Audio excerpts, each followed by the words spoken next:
The Bedford level experiment was performed numerous times in the mid to late 1800s by Samuel Rowbotham, the author of Zetetic Astronomy and Earth Not a Globe. The experiment was conducted in a 6-mile stretch of the Old Bedford River in Norfolk, England. Rowbotham used a telescope positioned 8 inches above the water and observed a friend in a boat with a flag on its mast positioned 3 feet above the water.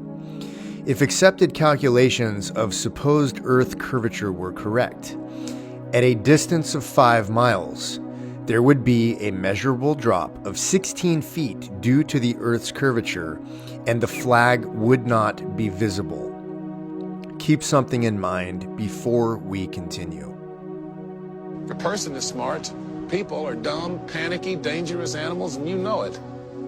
1,500 years ago, everybody knew the Earth was the center of the universe. 500 years ago, everybody knew the Earth was flat. And 15 minutes ago, you knew that people were alone on this planet. Imagine what you know tomorrow. John Hampton, a friend and supporter of Rowbotham, offered a sum of 500 pounds sterling to anyone who could prove curvature and disprove the Bedford level experiment. A close colleague of Charles Darwin accepted the bet. His name was Sir Alfred Russel Wallace. Wikipedia and many other modern scientific references claim that Wallace easily debunked Rowbotham by factoring in atmospheric refraction and supposedly proving curvature of water in a 6-mile stretch of the Bedford River. Wikipedia also states that the referee of the experiment was the editor of a scientific journal called The Field, and that he promptly paid Wallace after he easily won the wager. Here's what Wikipedia and other science books fail to explain. The referee in question was John Henry Walsh, editor of The Field. He was not present on the day of the bet and was replaced by a local apothecary named Mr. Coulter. An apothecary, by the way, is similar to a pharmacist and was responsible for making all known medications of that era, including very potent opiate painkillers. John Hampton stated in his manuscript, The Bedford Canal Swindle Exposed, that Coulter was a major slacker and paid no attention whatsoever to the specific variables of the bet. Alfred Wallace had complete control of all factors and measurements necessary to manipulate the experiment to demonstrate imaginary curvature of water. Concerning Wikipedia's explanation of atmospheric refraction, it is interesting to note that to this day, there is no concrete way to calculate refraction because the supposed variables, which are constantly changing, including air temperature, atmospheric pressure, and relative humidity, are nearly impossible to gauge and create a general accepted standard. This seems like another case of special relativity, which was created by Einstein to debunk the Michelson-Morley experiment. If you're not familiar with Michelson-Morley, check it out, watch some videos, very interesting stuff. You will be shocked at what you discover. Wallace was also close friends with Charles Darwin and instrumental in Darwin's theory of natural selection. Both were members of the Royal Geographical and Geological Societies of London, and both had ties to Freemasonry and British royalty. The Bedford level experiment had to be debunked at any cost because it challenged the Newtonian paradigm, which still governs scientific theory today. Linear causality does not account for quantum mechanics and spiritual components, which are beginning to cause a massive rift in the left-brain logical scientific community that is without explanation for a lot of observable phenomena we witness today. Rowbotham and Hampton were up against some of the most powerful people in the world who would go to any lengths to preserve the Newtonian paradigm. The reality about water is that it is level and will always travel to a place to find its level. With modern technology, it's easy to see that it is scientifically impossible to detect or measure supposed curvature of the Earth. You may ask, how could a lie this big be told for this long and be accepted as the core belief of our existence on this supposed planet? This should answer that question. Once the belief system is buried in the back of your mind as a child, the stresses and responsibilities of adulthood prevent any questioning whatsoever of this indoctrination. It is also socially unacceptable to question the most simple and generally accepted scientific dogma of our time. Not to mention the fact that any mention of the concept of us living on a flat plane instantly brings images like these into our consciousness. We all remember the fairy tale about the voyage of Christopher Columbus and that they believed they were going to fall off the edge of the earth. Utter nonsense.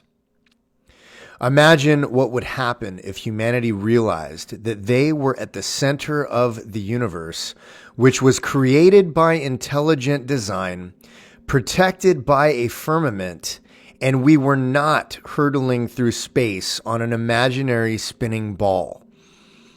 By the way, NASA still can't provide us with a high-definition, unphotoshopped picture of the Earth, despite an annual budget that ranges between $12 and $18 billion. If astronauts were really up there, you think someone could at least snap a picture on an iPhone. If you don't think you are being lied to, programmed, and controlled on multiple levels, check this out.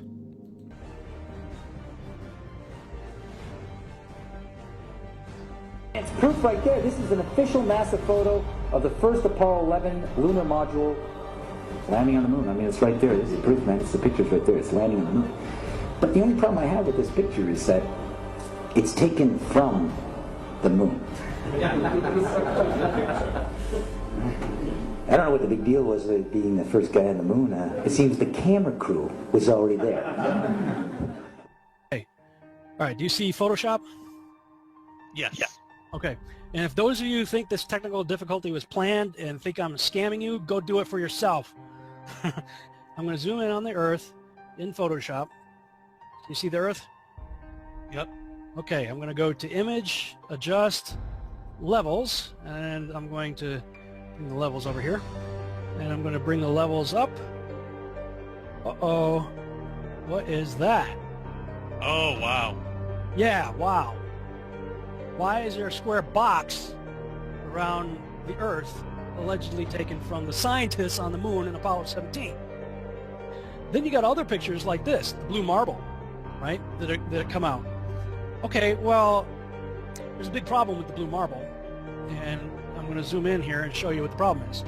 These are all composite images where they are really not very good at Photoshop because they're using the Photoshop clone tool to replicate clouds. Earth, throughout its life, even when it formed, it was spinning, and it got a little wider at the equator than it does at the poles. So it's not actually a sphere, it's oblate, and officially it's an oblate spheroid. That's what we call it. But not only that, it's slightly wider below the equator than above the equator. A little chubbier. A little chubbier. Yeah. Chubby's a good way. It's like pear-shaped. So hopefully you're still with me.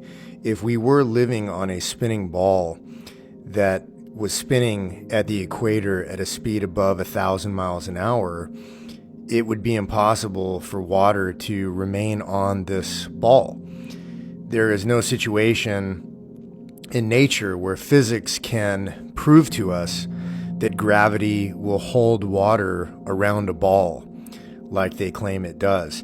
And when you were in kindergarten and you asked your teacher or your parents how people in Australia walk around and do what they do upside down, you were onto something. But because we were not educated, we were indoctrinated, we were taught never to question the official narrative about anything. So that's where this is going. And when you sit back and look at the magnitude of the deception, it's really unbelievable how this has gone on for this long.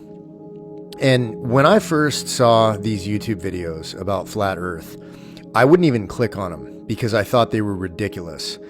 And I figured, I'm college educated, I have a good career, I'm successful. Why do I want to waste my time on something so ridiculous?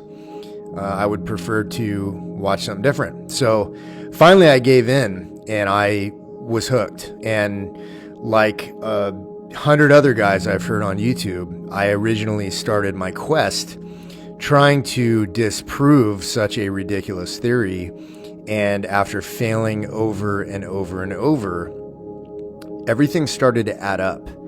When you look at the secrecy about the North Pole, first off, and you look at the secrecy and limited access to Antarctica, and you listen to Admiral Richard Byrd speak about his journeys and adventures into Antarctica, and then you research Operation High Jump and Majestic 12, which are all declassified, and I'll definitely be getting into more detail in future videos, you start to realize that there is something really, really secretive going on in Antarctica.